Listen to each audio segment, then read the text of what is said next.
Welcome to bonny but freezing Scotland.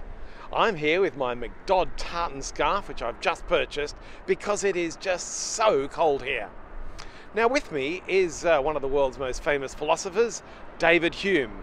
There's a statue of him here in the Royal Mile here in Edinburgh because of his contribution to philosophy.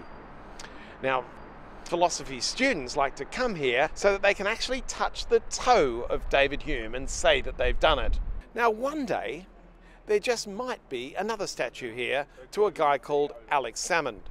He's the first Minister of Scotland, and we're here in a historic time because Alex Salmond has just announced the date for the referendum to decide next year whether Scotland stays as part of the United Kingdom or whether it becomes an independent country. A lot of people think here he's got a tough battle to persuade the Scots to go with him in his drive for total independence. But I've met Alex Salmond, and he's a charming and very persuasive guy. I met him outside the BBC while he and I were waiting to be interviewed on Radio 5 Live's Nicky Campbell show. And we got chatting, and he was extremely friendly, very positive and very helpful to me as an international correspondent based in London. He gave me his card. He said if I ever want an interview to call him up.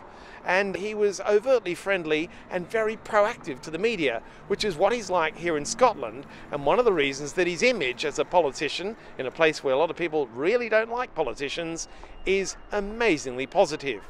But the thing that I want to get across today is that if you take a proactive, friendly stance towards journalists and you know what they need and you're prepared to offer them the right thing and give them a story, then often you can win them over. It can be done if you're positive, if you're proactive, and if you're friendly to journalists. And a lot of people representing companies or organisations can learn from this. I actually run courses in maximising your positive media publicity. And the thing is that it is a learnable skill.